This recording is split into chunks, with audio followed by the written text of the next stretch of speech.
I am your Zoom host, Helena B.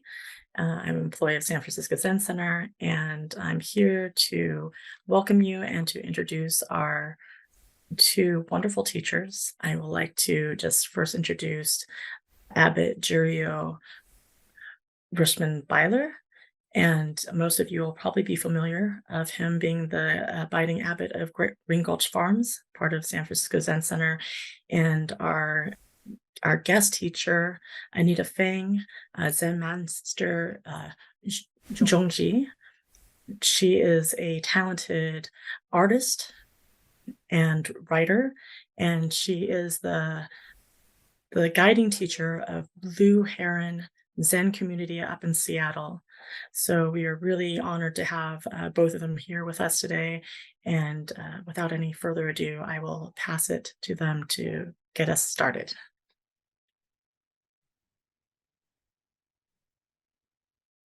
Thank you. Thank you very much, Helena, for the introduction. I wonder if we could do the opening verse just to bring body and mind together for a moment.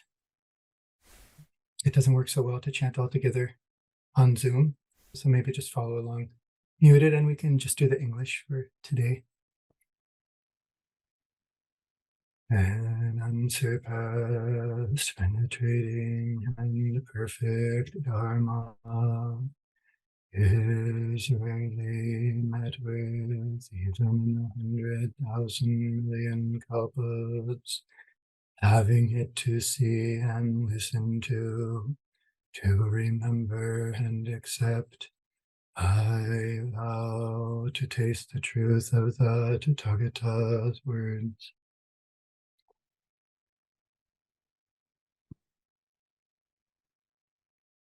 So thank you again, Helena and Jeong Ji Sonsanim, very much for being here today. Thank you so much for having me. Pleasure. I'm scrolling through now, seeing many folks I know and some I don't. Thank you all for taking the time to come. I've also heard from a number of people who are excited to log in after and listen to the recording. So welcome to those folks also who are here in a different now. I'll say just a little more housekeeping. I'm very happy this week to be at Tassajara Zen Mountain Center, where the landscape is beautiful and the Wi-Fi is a little bit spotty. So please forgive me if there's any lag or if it cuts off. There may be some delayed reactions. So I want to say again how glad and excited I am to be here and how grateful I am to the Zen Center San Francisco programs department for setting up this wonderful encounter and inviting us to take part in it. I see this as a wonderful opportunity to reflect on my practice and ask about my practice and feel into different parts of my practice, which may be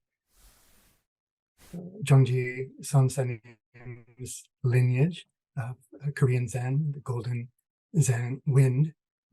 Wind Zen order, may emphasize aspects of our same shared practice that we in San Francisco Zen Center style Soto Zen maybe have latent, but not as active emphasis. So I want to start maybe just with some words of appreciation or introduction, reflecting. I was looking at your website, Jeong Ji, of Blue Heron Zen Center, and looking at the lineages and seeing so many old friends on your lineage chart, our same ancestors, so we think of this as like an intersection or that we're meeting from across some divide, but it's more like a family reunion. We split maybe 1,000 years ago or so, which isn't so long in the scope of Buddha Dharma. And we have all of these great kind of pivotal ancestors and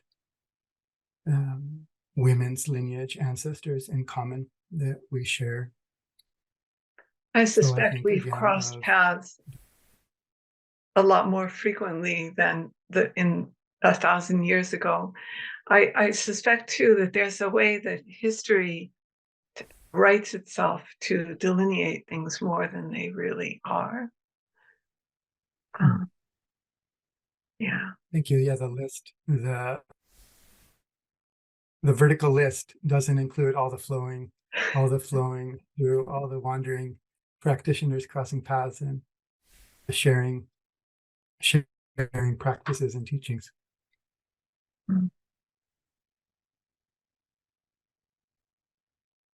And now finding ourselves somehow trying to enact or manifest these lineages in this society, which we seem to have in common, and finding ways to make our practice alive here now also is really, we're drawing from that same well of lineage, and also from facing the same challenges and kind of questions about how to make this practice real in this place and time.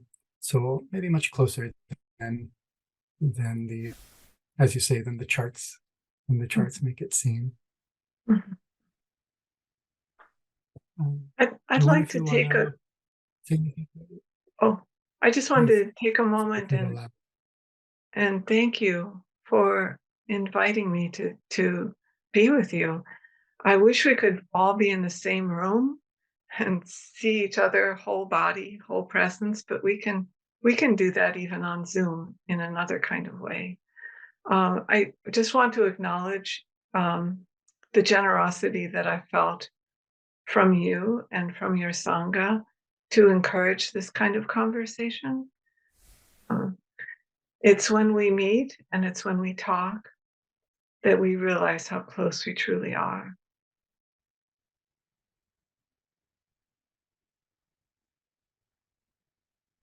Thank you very much. And no doubt in the closeness, we'll see some differences as well. Like all good families. Yeah, exactly. They said, what? Uncle Joe said, what? He told you that? That never happened. It wasn't like that. Yeah. So I want to hear your story. My hope for today, Jeong Ji, is that we mostly hear from you. I'm tired of hearing from me, and very curious to hear from you. So I think of myself as participating in this and also hosting and trying to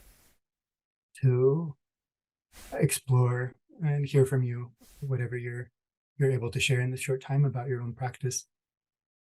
I thought for those of you maybe who don't know me, though, I'll start just very briefly saying something about myself and my path to Zen, and then I want to hear, Jeong Ji, your story maybe in more full form. Does that sound okay? Sure. Okay. Now, also, we have not met much, so here's a little introduction for me. I guess the short version is that as a kid, I had a couple of brushes with sort of random brushes with Zen that I think planted seeds, it left an impact. And then when I was in college for a time, I was a classmate of someone who turned out to be the son of Norman Fisher, who's one of the abbots of San Francisco Zen Center. So just on a road trip, we headed out to my friend Aaron's place that happened to be Green Gulch Farm Zen Center, where I was very touched by just the feeling, really, of the place, and noticed the wish to sit zazen and was invited to do so by Norman Fisher. So that, I think, planted a really deep and lasting seed. And then I moved from there, left college early, and got into some very wonderful spiritual practices that for my body and mind were extremely ungrounding. I was doing very, I would say, intense or vast, but super ungrounded spiritual practice. I was just reading with some friends, Suzuki Roshi saying, he's talking about the impossibility of how we want to sever become either just a totally spiritual person or a totally material person and try to like cut out this other part of our life.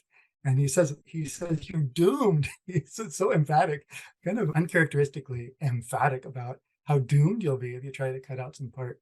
So I was really basically just losing my mind doing kind of wild spiritual practices, and at some point where I was so kind of thinned out that I had lost really a lot of contact with planet Earth.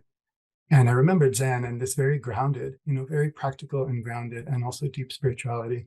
So I came back to the Zen Center and was received, and swept leaves and chopped carrots and did that really grounding and deeply spiritual work. So I continue to be moved by that intersection of how deep the ordinary goes in our shared Zen practice.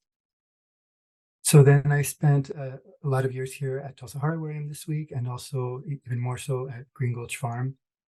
Had the chance to train in Japan for a year or two, and then came back to Zen Center, to Green Gulch, where I also married my wife, Sarah, who's also a Zen priest and Dharma teacher, and where now I'm the abbot and where we're raising our 2 kids. So that's a little bit about me. I know a little bit about your story, Jeong Ji, but I'd love to hear the full account if you can take a few minutes. Well, thank you for sharing your story. Of course, there's no such thing as a full account, and any account that I give will be not only partial, but related by an unreliable narrator to some degree. But nevertheless, it might have some spice in it and some truth in it as well. I guess I would say that I love hearing these stories of how people come to practice. And I just find it really inspiring and interesting of how we have to kind of wander around a bit before we come to this practice. For me, I was as a child, a bona fide dreamer, daydreamer. I could spend hours staring off into space, not hearing what anyone was saying to me, not paying any attention in school. So on one hand, that might seem like completely contrary to someone who's going to take up a practice of attention and awareness. But I had one thing going for me, which is being able to sit and do nothing. So I take that as maybe early indication that I had an affinity for this practice. Also, I was raised by a Trotskyist and a modern dancer. And our family was unconventional, not only in that respect, but sitting around the dinner table as I was growing up, I would be asked koans. I would be asked questions. And from when I was 5, as early as I could remember, and I kind of got used to being uncomfortable with not knowing, or comfortable with being uncomfortable, if that makes any sense. And I think that too really laid a seed for me. Initially, I was drawn to Hasidic practice, Jewish Hasidic practice, but found that not to my taste. And really, I was not a joiner. I was not a follower. I played at a time in my 20s, I was playing in a Balkan band in Maine, where I lived at the time. And one of the band members practiced Zen. And he passed me his favorite book, which all of you know, by Suzuki Roshi, Zen Mind, Beginner's Mind. I read this first line, in the beginner's mind, there are many possibilities. In the expert's mind, there are few. And I was in. I was so inspired, to the extent that I sold my house, got rid of my belongings, and went to the nearest Zen master, who happened to be this Zen master, Korean Zen Master Seung Sahn in Providence, Rhode Island. And so this was in the mid 70s that I started practice. I moved into the Zen Center probably 76, set up my pottery studio there, and just threw myself into this very intense and life-transforming practice. I lived there for a few years, practiced with the community. At that time, there were about 35, 40, 45 people living together and practicing, including families, children. And it was really transformative to be there at that time. I lived there for 3 years and then went off to raise a family. I have 3 children, one grandchild, another on the way, just as an aside. And was away from formal practice and formal sanghas, a sangha relationship for 15 years. And then when our family moved out here to Seattle, I rejoined and found, as soon as I heard the Heart Sutra, the way that we chanted in the Korean lineage, all these, these tears of being back in the family, immediately I realized I'm home and I haven't left since. That's my short story. Most of it is true, as far as I know. That reminds me of, I think, Suzuki Roshi saying, when you're at the temple and just doing the chanting, it doesn't feel like anything. But then, when you step in from a distance and you hear it, it just goes right to the bones. Can you say anything about the character of the community and with Seung Sahn, what the practice was like, or what he was like and how he worked with you or others? Sure. I'm thinking about this conversation that we're having. I feel that I should give a sort of disclaimer in that I'm not a scholar and I'm not an expert on Korean culture. I've never been to Korea. So for me, my biggest exposure to Korean Zen lineage is through my first teacher, Zen Master Seung Sahn. And when we were talking the other day, I mentioned that because I had read Suzuki Roshi's book first and really hadn't read anything else, my assumption for what a Zen center should look like was completely blown out of the water when I went to the Providence Zen Center.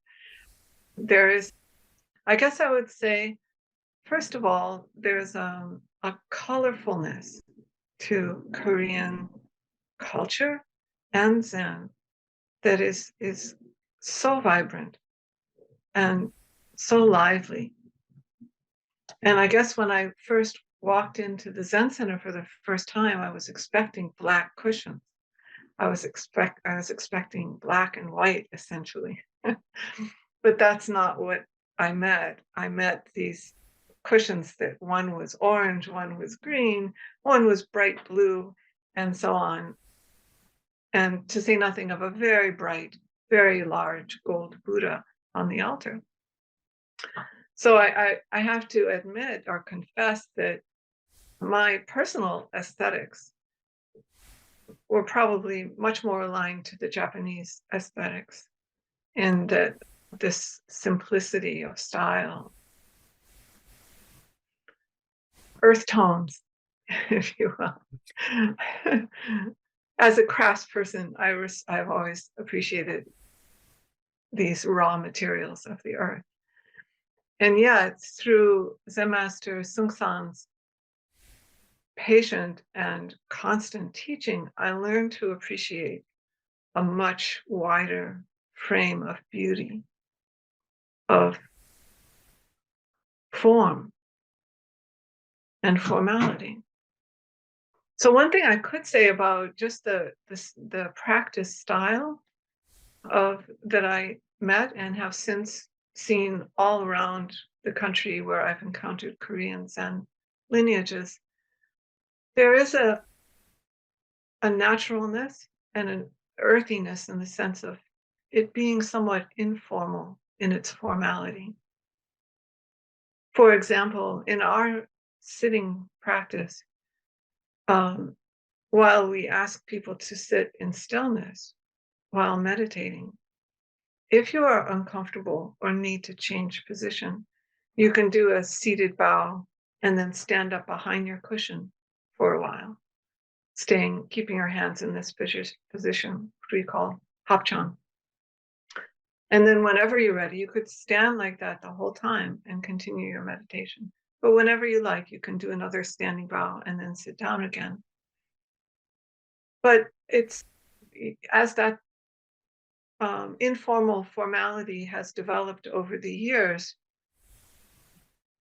we also make accommodations for people who have back problems and they can do meditation lying on their backs in the Dharma room. That's fine. There are a number of different accommodations that can be made in the context of formality.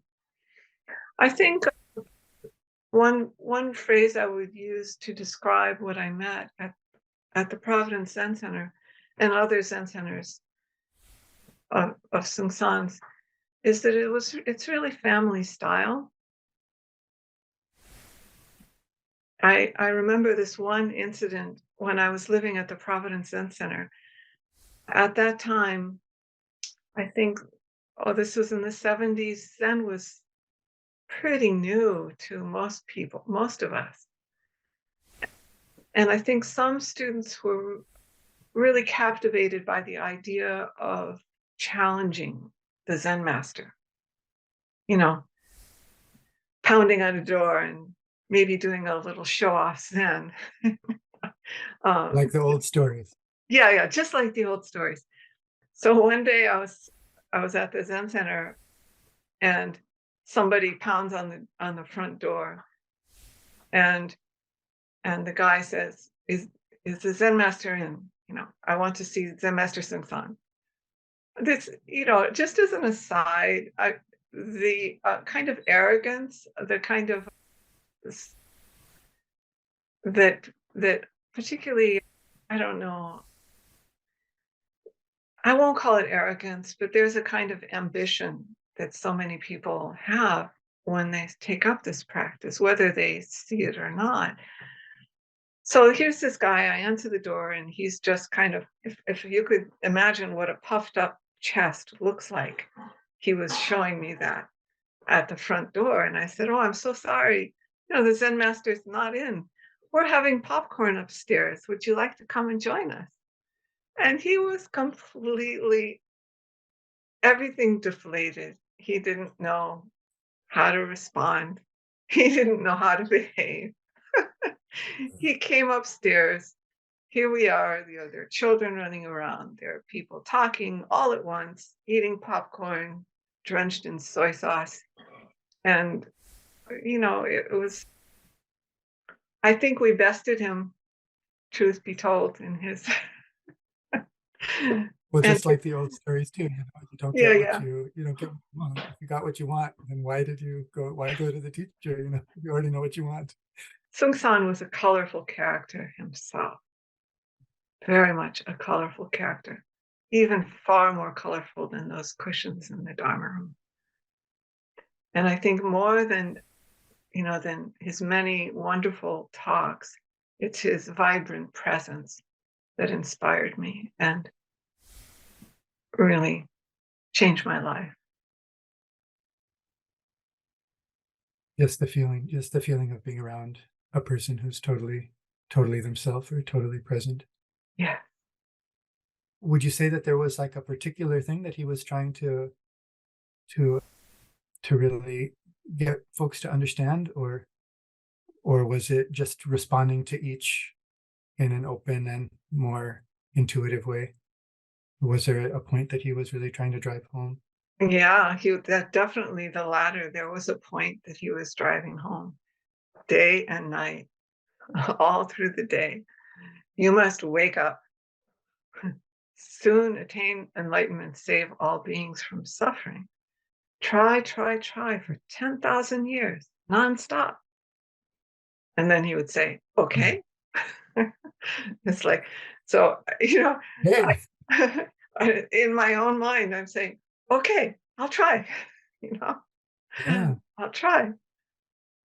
So definitely he had a very clear message. And he had a pretty sharp eye for people's karma. Someone could walk into the room and he would take a look at them. Your center is not strong. More hard training is necessary. Or maybe he said that to all of us because certainly more hard training was necessary. Yeah. So a strong, the kind of energy, a strong energy of total, wholehearted, continuous practice in order to wake up to save all beings. Which, in our Soto Zen practice, we try to find this energy, but you could say maybe we have a very broad understanding of what that waking up, and that understanding is so broad that the energy can kind of disperse because, well, it's not so clear what that is anyway, And so if you read, for example, Suzuki Roshi, it's not kind of like a hammering on the energy. It's a more, it's a different feeling. I wonder in particular if there was a clear, for him or for you in your teaching, if when you say wake up, that has you're looking for something in particular, or is that an experience, or does that have some characteristic that he was looking for, or that you look for in people? Or was it kind of the energy, but then a more open understanding of what that waking up or becoming a Buddha would be? Mm-hmm. I guess I would say both very wide, very open. When chopping garlic, just chop garlic. When, driving the car, you come to a red light, stop. So in all circumstances, in every situation, wake up, wake up, wake up. But he also held us to this, this standard that he would use the phrase, put it all down, let go of your opinion, your condition, your situation. Become one. This had, in my experience, had both a good effect and then also a problematic effect in terms of how this was taken. I think I have to say that in the 70s, all of us pretty much were very much in awe of the Asian master. And in our effort to emulate his teachings, we were often copying his behaviors or his prescriptions to the extent that we, as you alluded to earlier, some of us could lose who we were naturally. So my teachings, in my practice has evolved over all of these years. I guess in a way I could draw an analogy to my work as a writer. And, I went to college, I went to graduate school in creative writing. And, there's any of the arts, the first thing you do in your practice is to emulate the masters. And you practice all these different voices. And by doing so, you can let go of all of them and find your own voice, your own natural voice. So as a woman, and now as an older woman, my voice is by necessity changing over the years, and naturally is softer, more soft-spoken. So, for example, Zen Master Seung Sahn would often talk about correct and incorrect speech and actions. This was very instructive for, the all of us who were young and undisciplined and straight out of the 60s. But and since then, I don't use those words, correct and incorrect. I just don't. There's a softening there that I think is part of the natural transformation and growth. If we, it reminds me of this, Tang Dynasty Chinese master who said that, let's see, if as a beginning teacher, your perception equals that of your teacher, or in other words, imitates that of your teacher, you lessen your teacher's virtue by half. On the other hand, if you, when you go beyond your teacher's teaching, then you become a true teacher. It's maybe not phrased exactly like that, but my understanding of that is that we have to become ourselves. That's all. We just have to find our own voice. It's the only authentic voice we can use. All the while being formed and guided by the great authentic history that we come out of.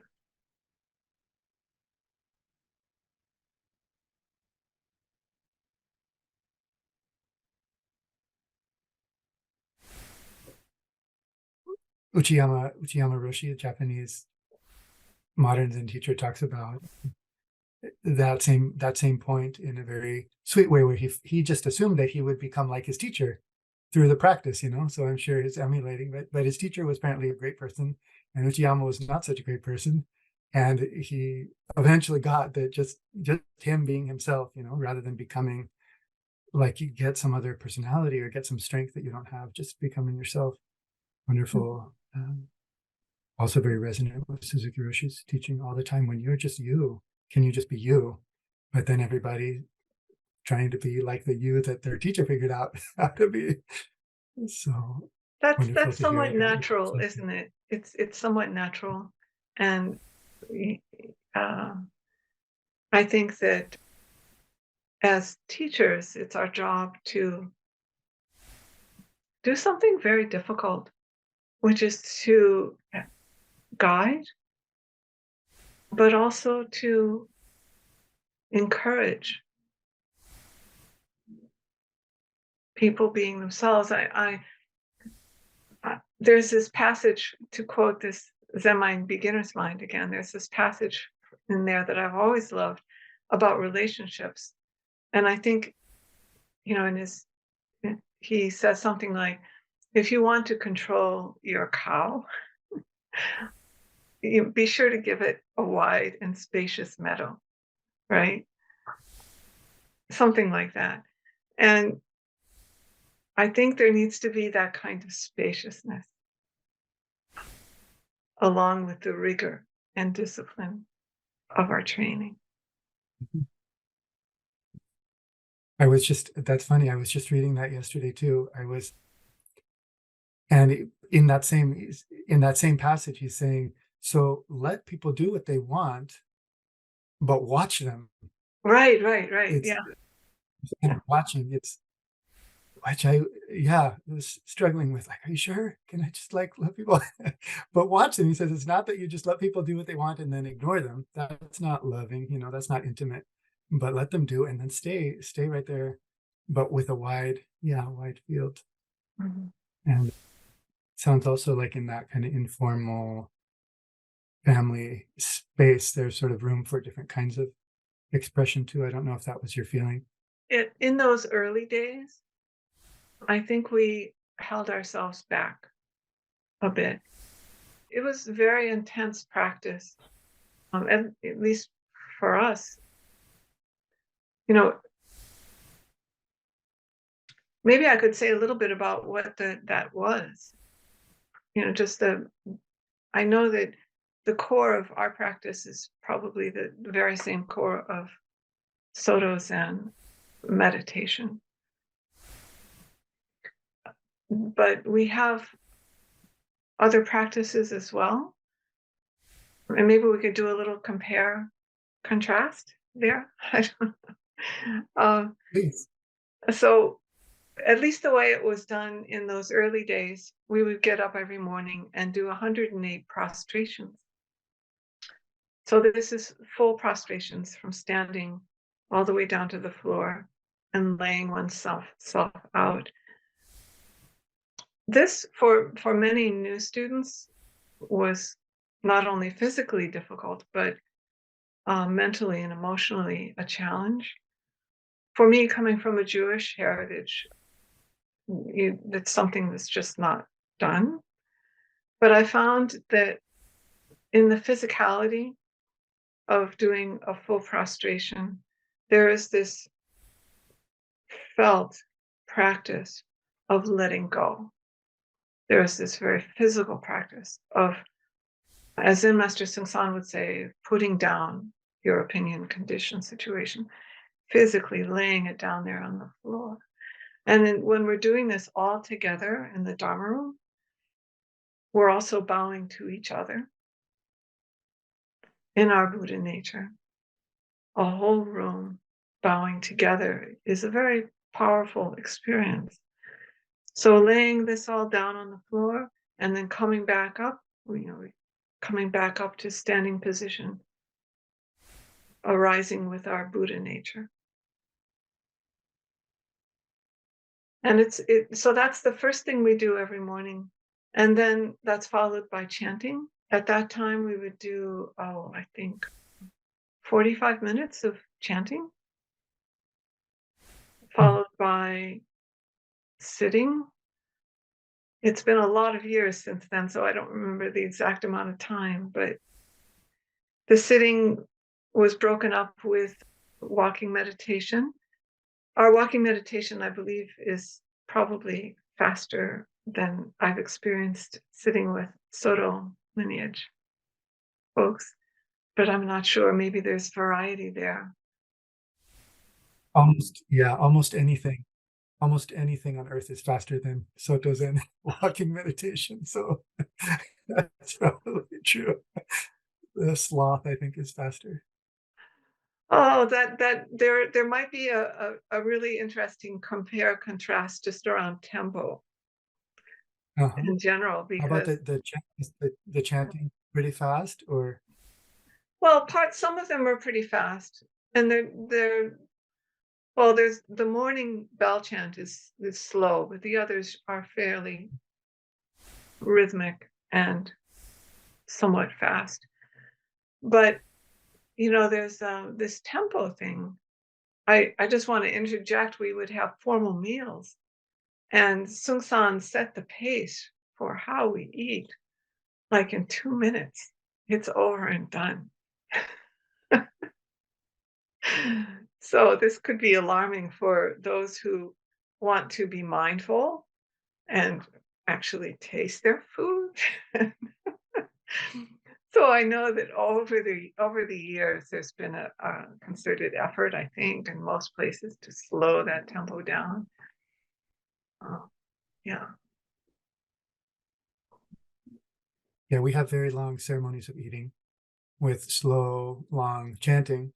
So the meal takes a long time, but the eating part is just like this insignificant, really short middle part of the ceremony, which takes 7 minutes.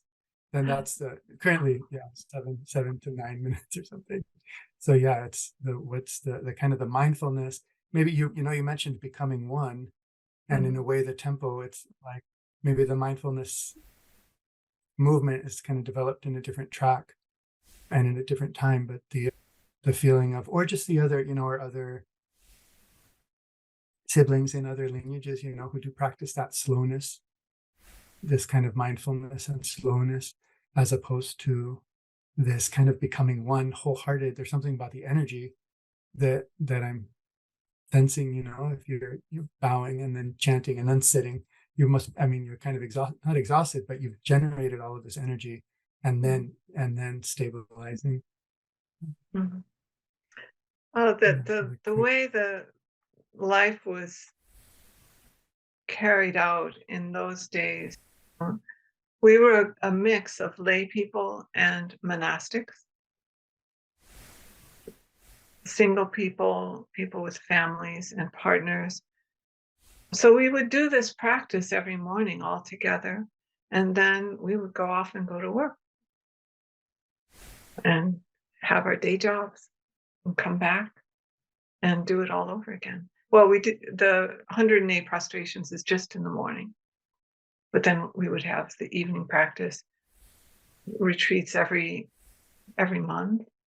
I'm forgetting now, but pretty often. For lay people, it was, and particularly for those with families, it's quite a challenge. I wonder if we could shift to where your teaching is at now and how you're bringing the teaching now. I know you are doing this class for Zen Center. Thank you very much for doing that for San Francisco Zen Center, starting this week. I wonder what's alive in your teaching now, or how you frame and teach that practice now. Sure, thank you.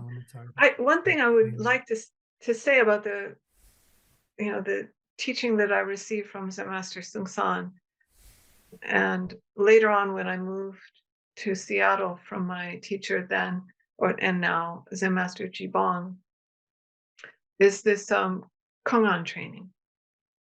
So, I'm pronouncing it in the Korean way. The Japanese way would be koans.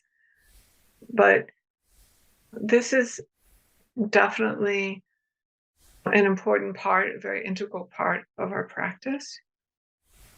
And during the class that I'll be offering next week, this is something that I would be happy to introduce people to.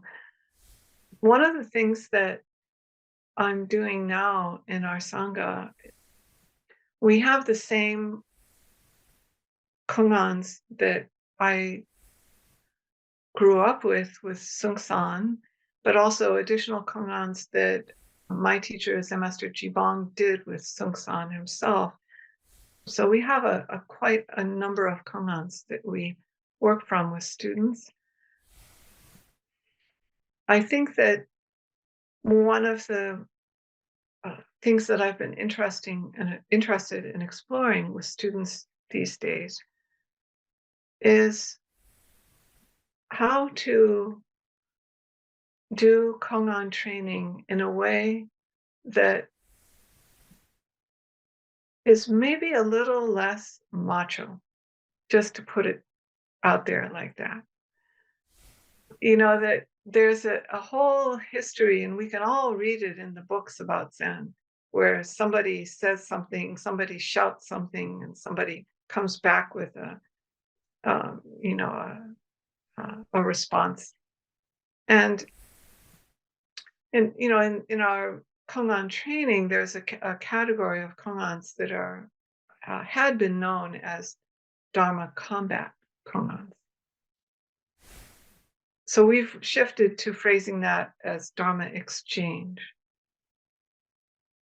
So I guess in the way I frame what koans are with my Sangha is probably a little different. And maybe it's just in the framing, but koans, some people might have the idea that these are tricks or tricky puzzles that are impenetrable and difficult to solve and all things like that. But I think the way I prefer to look at it, and the way it's really meaningful to me as a practitioner, I see them as a safe space where I can practice how to live with authenticity, with clarity, and with wisdom. So that in a koan exchange, it's a dialogue, always. It's a dialogue between two people. And I think one of the reasons that there are so many koans that exist is that each one can meet a certain kind of blocked place in our mind. Usually we come to our interactions with people with a whole, baggage of karma, of ideas, of our fears, so many things that we bring to our relationships. So with this kind of ongoing experiment of koan, we can try embodiment of, what does, while we may be able to sit in meditation with clarity and with calmness, what does that look like when there's trouble, between two people? What does that look like when we're being challenged? Yeah, I'm so sorry. Well, I was going to give an example of just an old couple that one might say to the other, "Oh, you're not the same man I married." Well, all of us as Zen practitioners, we can readily recognize, of course not. Not only are we not the same people we were a moment ago, but we're not even in the same situation that we were a moment ago. So that vitality, that energy that we were talking about earlier, comes to the fore in koan training, where we let go of all that came before. Can we show up with clarity, then be able to see with clarity what's going on, really, and then find our fitting function in that context?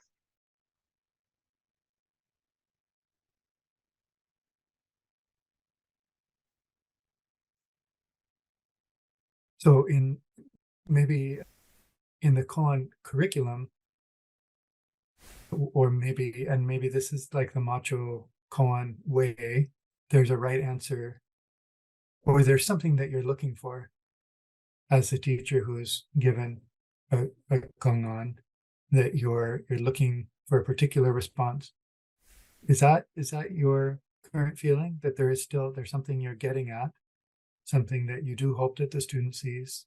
Mhm, mhm. First and foremost, I'm looking to see that authenticity, that willingness to show up, that really tremendous courage that it can take for all of us to show up and try something for which they don't previously have an answer, to show up fresh. In our Korean lineage, we talk about don't know mind, a before thinking mind. In Zen literature, there are a million words for this, but you know what I mean. So we can cultivate that by ourselves in silence, in a very quiet room. But when somebody asks us a question, can we still have that? Can we still have that? So I look for that. Yeah. And then,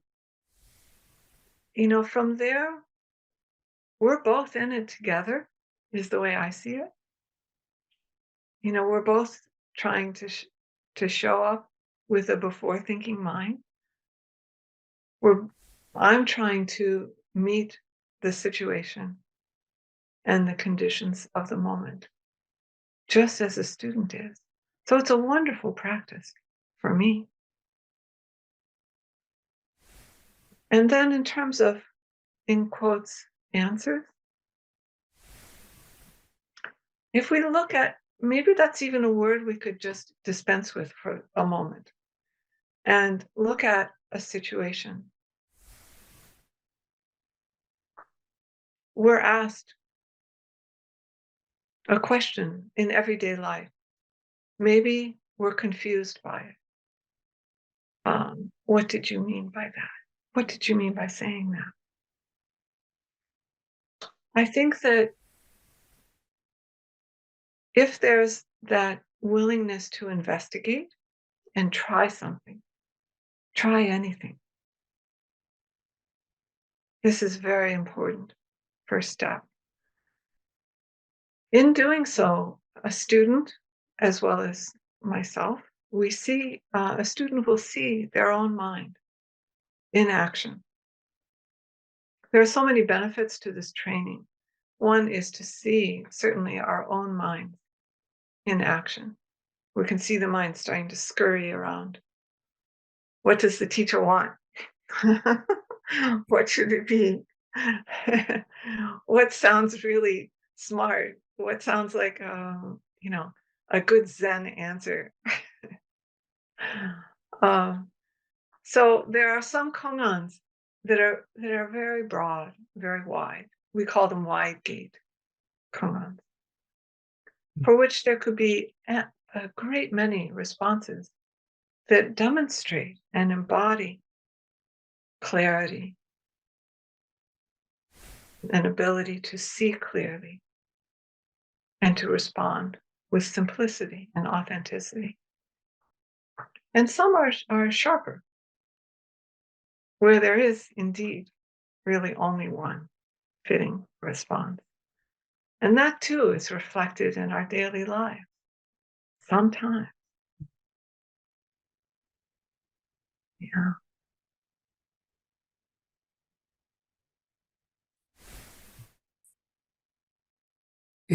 I don't know what the culture in your lineage is around secrecy around the koans. I wonder if you could give some examples of what some of the typical koans that somebody might use, or if that's more left for the meeting room.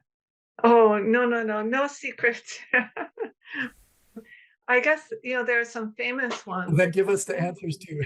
Yeah. But I don't have any answers. That's the whole problem.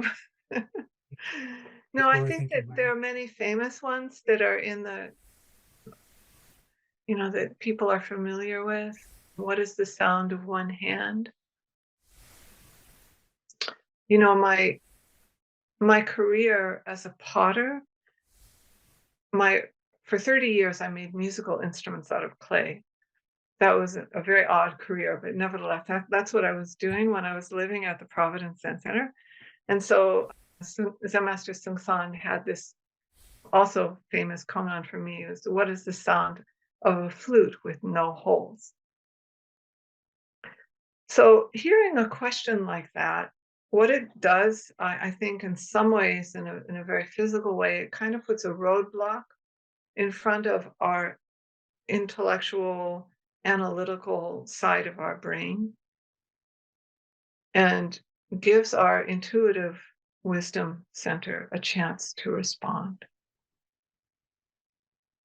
It's very interesting because somewhere I had read that part of the brain that is analytical is actually faster to respond than the intuitive side. I don't know whether it's true or not, but it seems true to my experience. And so the koans act as just kind of giving, putting the analytical side back a few steps so that there's an opportunity for intuition to arise. When we start doing this koan training, we immediately see how we often hide behind a layer of explanation, of ideas and opinions. To let go of those and show up in some other way, it's very interesting.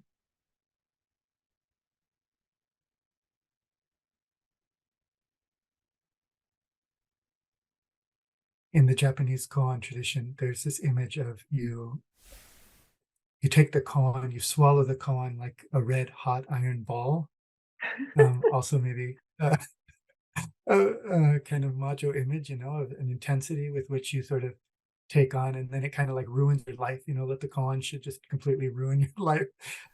This red hot iron ball that you swallowed and you can't spit out and you have to resolve. And I wonder, so when you offer a koan, if you were offering me a koan, then how would you wish that I worked with it? What would you want me to do when I leave the room? Now I have this koan.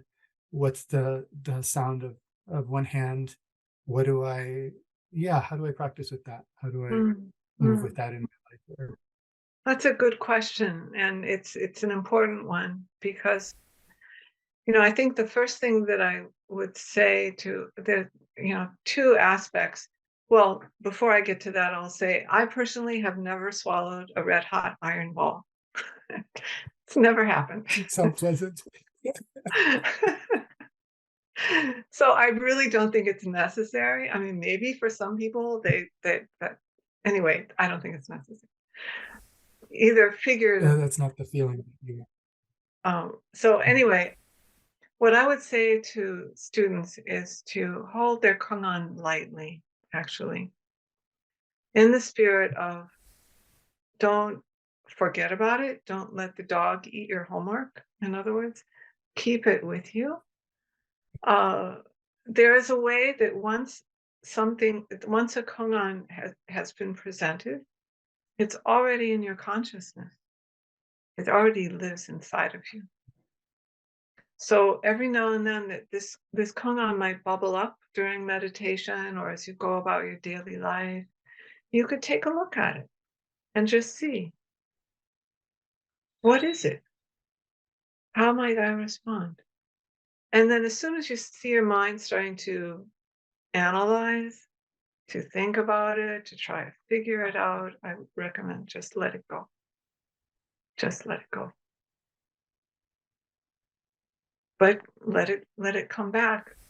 You know, when people come for what we call Dharma dialogue, they used to be called interviews, but now we call them Dharma dialogues because it's just trying to step back from that, you know, that kind of intense language around this activity.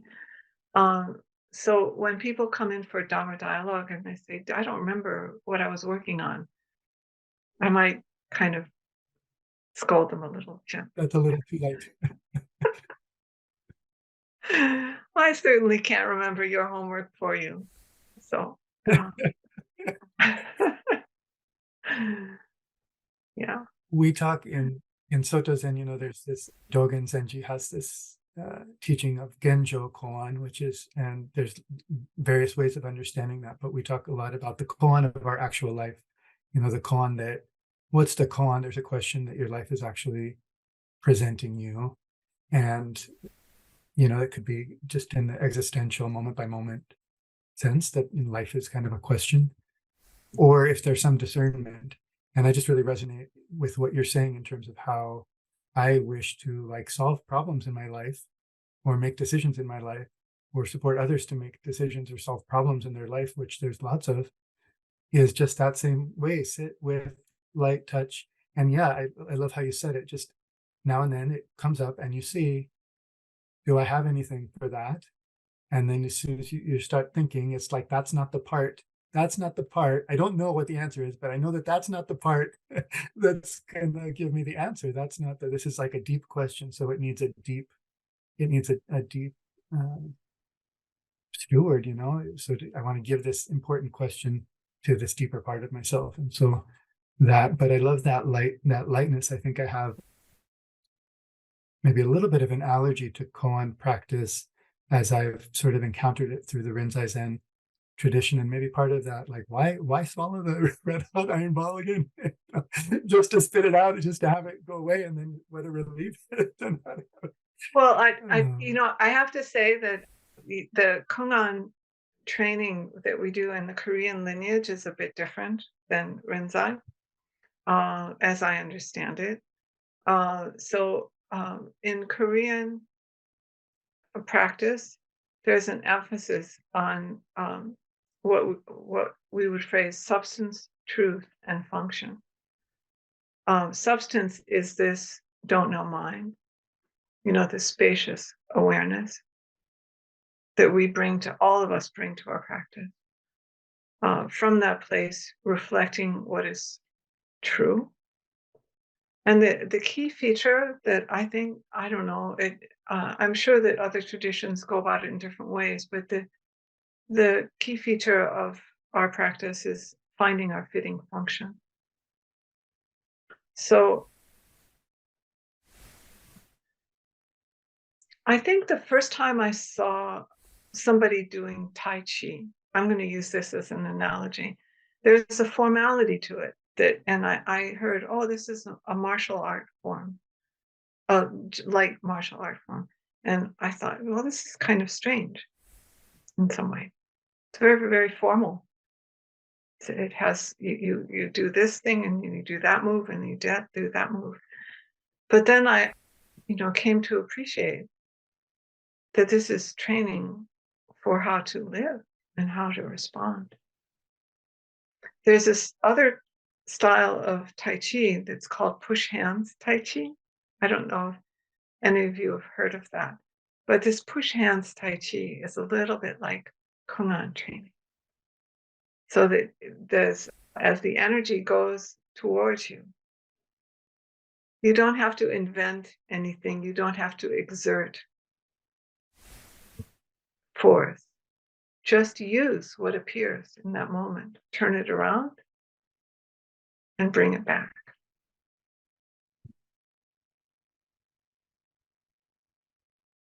So it's interesting to hear you talk about this allergic reaction. I do appreciate that and respect this, how that might come about. It took me quite a while myself to really appreciate what I was doing and training with koans with Zen Master Seung Sahn. So there's one thing, there's this phrasing of passing a koan. But really, the way I see it, that's only the beginning. You have some insight into a koan, and then you can start to understand little by little by little how this is your life. Yeah.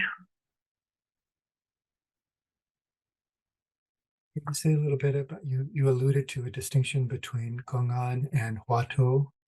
Could you say a little bit about that? Or it's a Yeah. subset maybe? Yeah, this is Zen Master Seung Sahn, when he taught, he would often talk about huado practice, meaning a kind of question, but unlike the koans, it's very wide, very broad. Question like, and this is very common in Korean Zen culture, as I understand it, to have a huado practice. So it's to keep a big question like, what is this? This was Zen Master Seung Sahn's favorite. It used to be when he first came to the US, it was, what am I?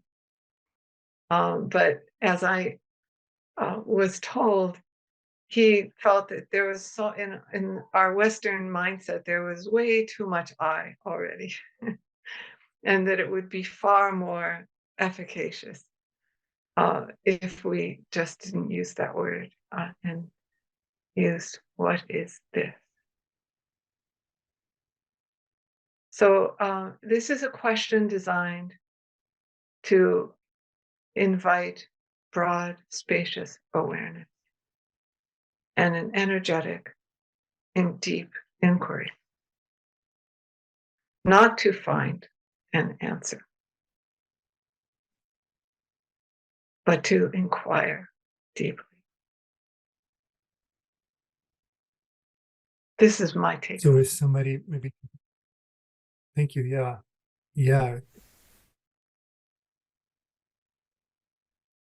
An answer to what is this sounds like kind of death in a way. Not really. The inquiry, the alive inquiry of what is this and what is it now? That I wonder, so then would a person have either a huato or a koan, or people just have or it's more open, you move through them, or is that something that's given to you by your teacher, or that you find yourself? Is that instead of a regular koan, or you might have both? Your question brings me to a kind of a larger question, which is, how do we practice meditation? So Zen Master Seung Sahn himself, he practiced mantra, he did mantra practice, I don't know if you do that do you do that in the Soto tradition at all? Not for Zazen, no. Yeah. I mean, So, somebody might, but they don't yeah. talk about it. They do. So, so Seung Sahn did mantra practice, and um, he encouraged a variety of types of mantra practices that one could do. And I've always appreciated that. I felt like as a teacher that there can be different kinds of techniques that people can use depending on their nature and their situation. So one of the mantra practices is a breathing mantra practice that is really lovely. And that is, as you breathe in, on the inhalation in your mind, we would say, clear mind, clear mind, clear mind. And then as you exhale one long, don't know. This don't know is not the kind of don't know that, like a dummy don't know, but the don't know that is big and wide and spacious. So that's one kind of mantra practice. Another is to take one of the chants that we do. Well, we do Kwanseum Bosal. Chanting Kwanseum Bosal is the Korean version of Kuan Yin or Canon. So some people, particularly, in trying circumstances, might do Kwanseum Bosal chanting. Or people might do, internally, as they're doing seated meditation. So one aspect of meditation is this focus, is training this focus ability to develop our attention. And the other aspect is to develop this spacious awareness, this don't know mind. So the Huado question can activate that wide, present and accounted for, not labeling, but just open mind.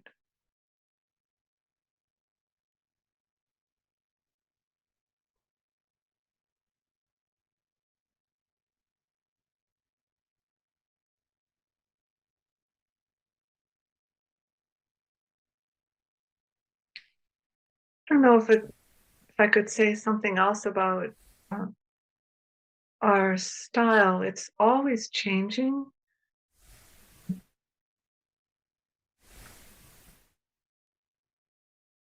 The name of our center is Blue Heron Zen Community.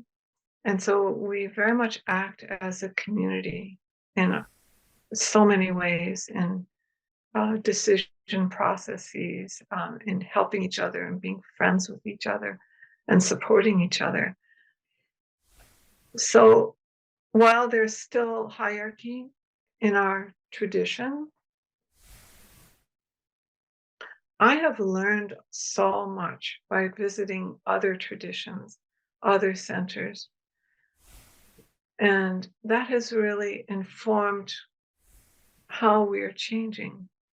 For example, in our tradition, if someone is going to become a Zen master, they have to go around and be tested by other teachers and other traditions. And this was such a wonderful, wonderful experience for me to learn and ask questions and widen my view. How are we going to do this practice? And in our world now. So one of the people I went to train with was Wendy Gyoku Roshi at the Los Angeles Zen Center. And I found her teaching and community style very inspiring. And in their Sangha, they have circles, people of different interests and affinities will have a place in the community. And, so there are many things like that that have led us into the change that we're experiencing now. bring the practice forward into the actual conditions of our play time, and then borrowing each other's wisdom. That's a beautiful practice idea of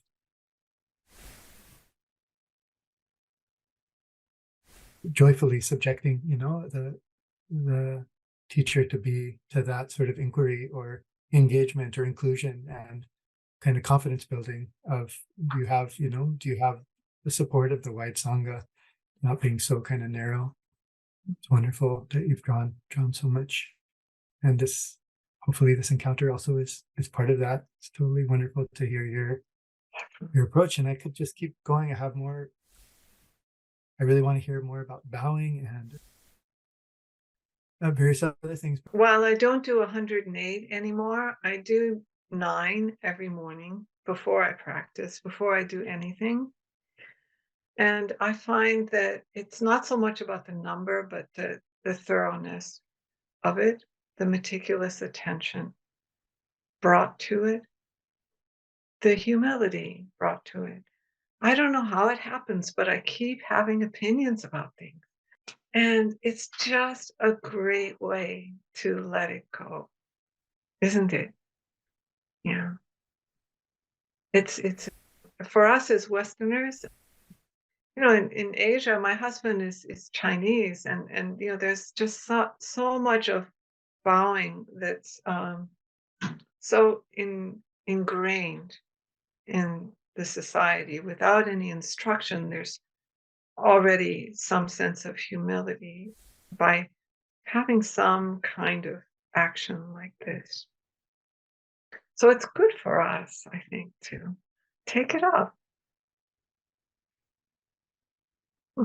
Can I add to that, Jeong Ji? Do you have Oh, a mantra or something that you say? It seemed like, Bill, you were saying you maybe will have different mantras at different times while you bow. Is there something that's traditional for saying, or it's just a purely physical, see yeah, what's there? yeah. I don't have anything Surrender. in my mind. Yeah, just the physicality of the bowing. Mhm. In so many ways, I see this practice as being a practice of craft and art. Of art, and maybe it's because I'm in the arts and crafts that I see it that way. But when we're bowing and we're giving our full attention to how we're bowing and how we're opening our hands, there is craft there, and there is also creativity. Beautiful. Thank you so much, Jeong Ji, Seung Sahn, for your wonderful, heartfelt and fluid teachings. I'm very touched and moved and inspired, and really grateful to everybody